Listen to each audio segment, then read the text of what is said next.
नमस्कार दोस्तों, स्वागत है आपका आज के मुख्य समाचार में, जिसमें सबसे पहली बड़ी खबर में जिक्र होगा भारत और चीन का, जिसमें आपको बताएंगे कि चीन से तनातनी के बीच हिमाचल में फाइटर जेट की गड़गड़ाहट से गूंजता रहा आसमान और चिनूक की हो गई है लैंडिंग। जी हाँ दोस्तों, बेहद बड़ी खबर निकल के आ रही है। चीन से आर पार के मूड में है भारत की सरकार और अब चिनूक पहुंच चुका है सीमा पर। इसी के साथ दूसरी बड़ी खबर में आपको बताएंगे कि आतंकियों को बिरयानी खिला खिलाकर बर्बाद हुआ पाकिस्तान, अब आटे का भी नहीं है जुगाड़। और तीसरी बड़ी खबर में जिक्र होगा कि चीन को मोदी सरकार ने दिया एक और बड़ा झटका, एयर कंडीशन के आयात पर लगा दी रोक। तो दोस्तों, हर एक खबर की गहराई में आपको ले जाएंगे, लेकिन उससे पहले अगर आपको भी देश की सेना और पीएम मोदी पर पूरा भरोसा है तो आप अभी इस वीडियो को लाइक कीजिए और इस लाल बटन को दबा के इस चैनल को फ्री में सब्सक्राइब करके घंटी बजाकर कमेंट में लिखिए जय हिंद। दोस्तों, रुक करते हैं पहली बड़ी खबर की तरफ। चीन से तनातनी के बीच हिमाचल में फाइटर जेट की गड़गड़ाहट से गूंजता रहा आसमान। जी हाँ दोस्तों,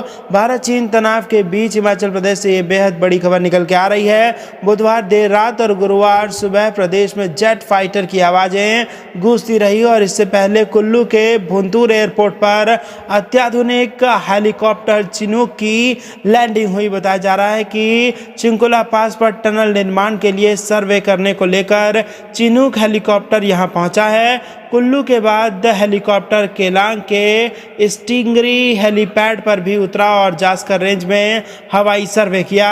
हिमाचल प्रदेश में अटल टनल बनने के बाद लेह और कारगिल मार्ग पर एक और टनल का निर्माण किया जा रहा है और इसी के साथ यहां पर सुरक्षा के जबरदस्त बंदोबस्त किए गए हैं और आसमान में दहाड़ रही है वायुसेना। तो दोस्तों, रुक करते हैं अगली बड़ी खबर की तरफ। आतंकवादियों को बिरयानी खिला खिलाकर बर्बाद हुआ पाकिस्तान, अब आटे का भी जुगाड़ नहीं। जी हाँ दोस्तों, आतंकियों को बिरयानी खिलाना पाकिस्तान को महंगा पड़ता जा रहा है। दूसरों के लिए सिरदर्दी पैदा करने वाले पाक के हालात बद से बदतर हो गए हैं। शिक्षा, रोजगार, कानून व्यवस्था के लिहाज से तो पहले से ही पीछे था, अब तो खाने को भी तबाह हो रहा है।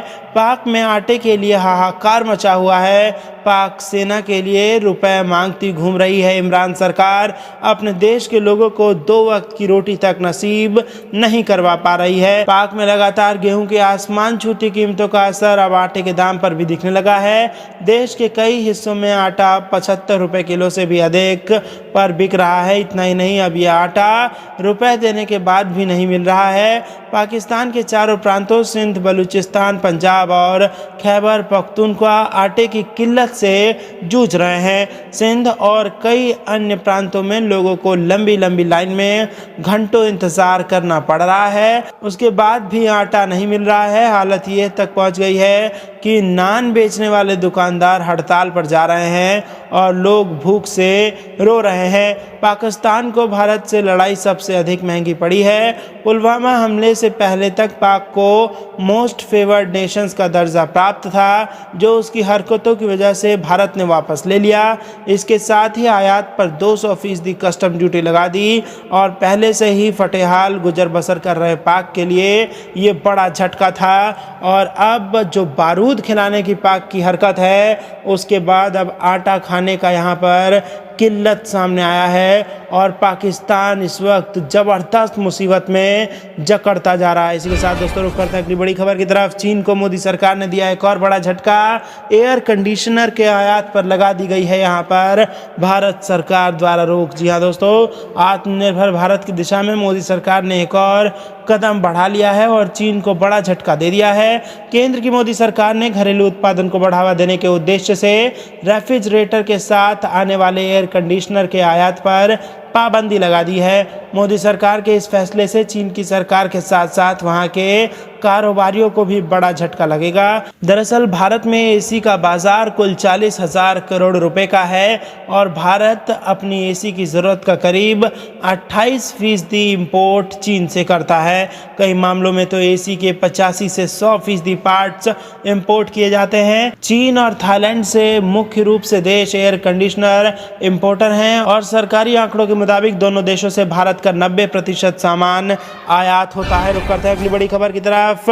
100 रुपए के बाद अब पीएम मोदी ने जारी किया 75 रुपए का सिक्का। जी हाँ दोस्तों, आपको बता दें प्रधानमंत्री नरेंद्र मोदी ने शुक्रवार को खाद्य एवं कृषि संगठन की 75वीं वर्षगांठ के मौके पर 75 रुपए का स्मारक सिक्का जारी किया। इसके साथ ही हाल में विकसित 8 फसलों की 17 जैव संवर्धित किस्में राष्ट्र को समर्पित की गई। और इस दौरान पीएम मोदी ने कहा कि दुनिया भर में जो लोग कुपोषण को दूर करने के लिए लगातार काम कर रहे हैं, मैं उन्हें भी बधाई देता हूं। पीएम नरेंद्र मोदी ने कहा कि भारत के किसान, हमारे कृषि वैज्ञानिक, आंगनवाड़ी और आशा कार्यकर्ता कुपोषण के खिलाफ आंदोलन का मजबूत किला हैं और उन्होंने अपने परिश्रम से जहां देश का अन्न भंडार भरा है, वहीं दूर सुदूर गरीब तक पहुंचने में सरकार की बहुत मदद भी की है। पीएम नरेंद्र मोदी ने कहा कि एफएओ ने बीते दशक में कुपोषण के खिलाफ भारत की लड़ाई को बहुत नज़दीक से देखा है। देश में अलग अलग स्तर पर कुछ विभागों द्वारा प्रयास हुए, लेकिन उनका दायरा या तो सीमित था या टुकड़ों में बिखरा पड़ा था। जब 2014 में मुझे देश की सेवा करने का मौका मिला, तब मैंने देश में नए सिरे से प्रयास शुरू कर दिया।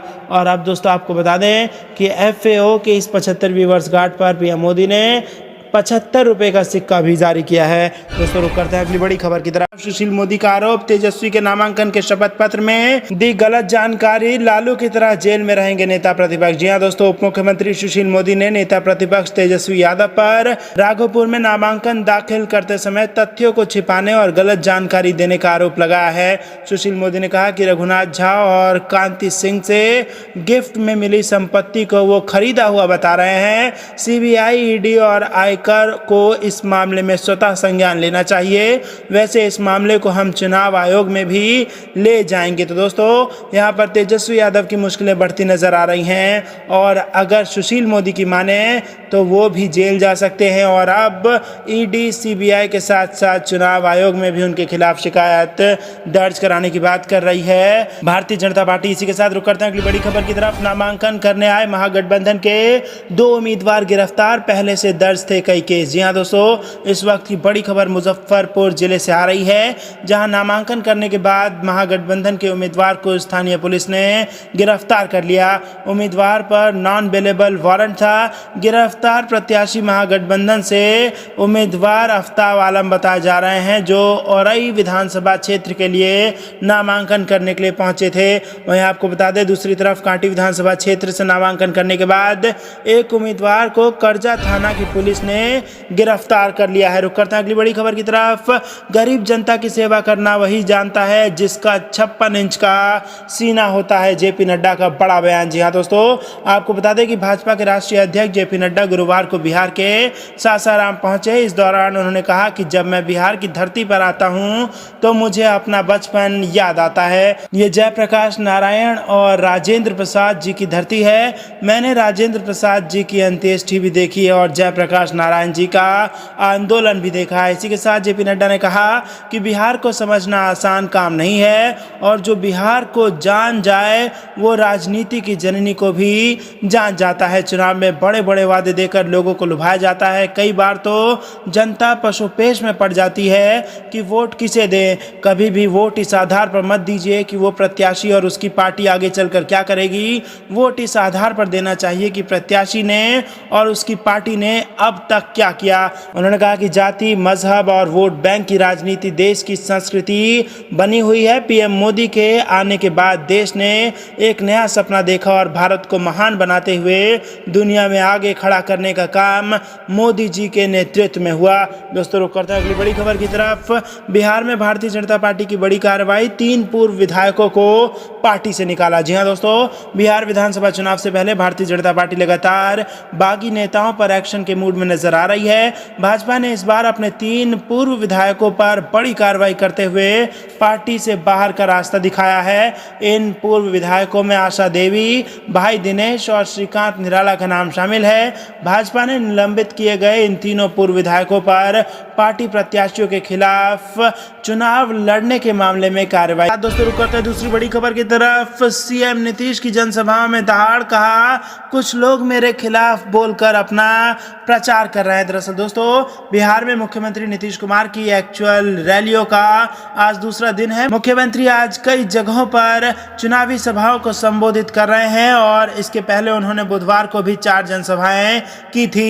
मुख्यमंत्री राष्ट्रीय जनतांत्रिक गठबंधन के प्रत्याशियों के पक्ष में वोट मांग रहे हैं और इस दौरान वो केंद्र की नरेंद्र मोदी सरकार के साथ साथ अपनी सरकार की उपलब्धियां भी बता रहे हैं। साथ ही 15 साल पहले की राष्ट्रीय जनता दल सुप्रीमो लालू प्रसाद यादव व राबड़ी यादव की सरकारों को निशाने पर ले रहे हैं और अपने इसी भाषण में उन्होंने कहा कि कुछ लोग केवल प्रचार के लिए उनके खिलाफ कुछ भी बोलते रहते हैं, जिसकी नीतीश कुमार बिल्कुल भी परवाह नहीं करते। वहीं मुख्यमंत्री को 4 चुनावी सभाएं और करनी है।